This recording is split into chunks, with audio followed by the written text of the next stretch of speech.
তৎকালীন সরকারের পক্ষ থেকে অধস্তন বিচারকদের শৃঙ্খলা বিধি তৈরি করার জন্য একটি প্রস্তাবনা সুপ্রিম কোর্টের কাছে পাঠানো হয় এবং 28শে অগাস্ট 2016 সালে সুপ্রিম কোর্টের পক্ষ থেকে এই শৃঙ্খলা বিধিটি সংশোধনী সহ আবার সরকারের কাছে ফেরত পাঠানো হয়, এই কথা বলে যে এই শৃঙ্খলা বিধিতে কিছু পরিবর্তন আনতে হবে যদি বিচার বিভাগের স্বাধীনতা নিশ্চিত করতে হয়। কিন্তু তৎকালীন সরকার এই পরিবর্তনগুলো গ্রহণ না করে 13ই অক্টোবর 2017 সালে সরকারের দেওয়া পূর্ববর্তী যে শৃঙ্খলা বিধি আছে তাই গেজেট নোটিফিকেশন আকারে প্রকাশ করে দেয়। এটি আমাদের সুপ্রিম কোর্ট 3রা জানুয়ারি 2018 সালে একটি আদেশের মাধ্যমে এই শৃঙ্খলা বিধিটি গ্রহণ করে নেয়। এরই মাঝে অনেক দুর্ঘটনা ঘটে। আমাদের তৎকালীন যে প্রধান বিচারপতি ছিলেন, তৎকালীন বিচারপতি দেশের বাইরে যেতে বাধ্য হন।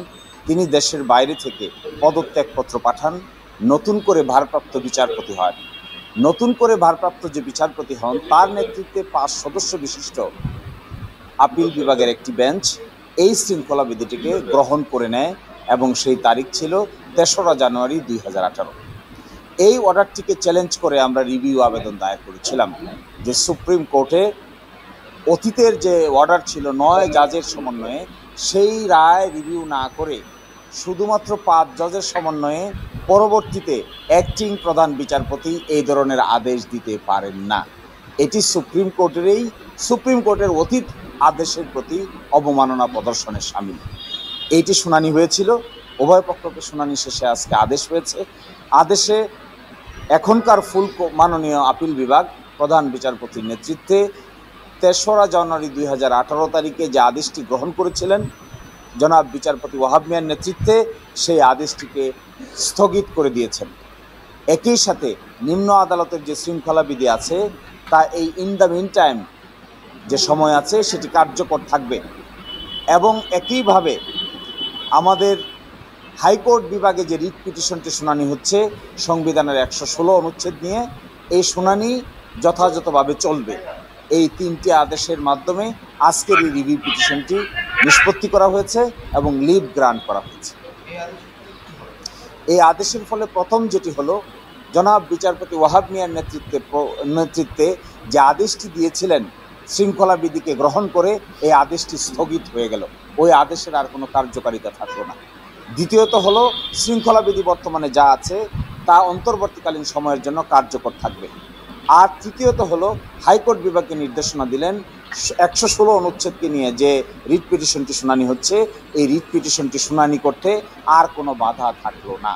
অতীতে যেহেতু সুপ্রিম কোর্টের একটি আদেশ ছিল, সেই জন্য শৃঙ্খলা বিধি আমরা চ্যালেঞ্জ করা সত্ত্বেও হাইকোর্টের সামনে একটা প্রশ্ন ছিল যে সুপ্রিম কোর্টের এই রায় আদেশকে রেখে হাইকোর্ট এই মামলা শুনানি করতে পারবে কি না। ফলে আজকের এই আদেশের মাধ্যমে ওই বাধাটাও দূরীভূত হলো। আমি মনে করি এই 3 জানুয়ারি 2018 তারিখে যে আদেশটি দেওয়া হয়েছিল, এই আদেশটি আমাদের বিচার বিভাগের প্রতি ছিল একটা assault, attack on the judiciary by the executive. বাধ্য করে এই আদেশ নেওয়া হয়েছিল বলে সকলের কাছেই এটি গৃহীত একটি সত্য। যে পরিস্থিতিতে আদেশ দিয়েছিলেন আমাদের সুপ্রিম কোর্ট, এই পরিস্থিতি সকলের কাছেই স্পষ্ট।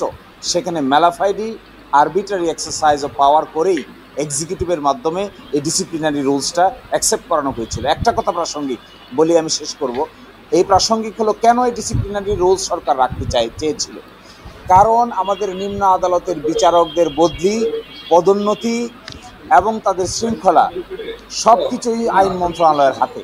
এই ডিসিপ্লিনারি রুলসে বলা আছে উপযুক্ত কর্তৃপক্ষ হবে আইন মন্ত্রণালয়।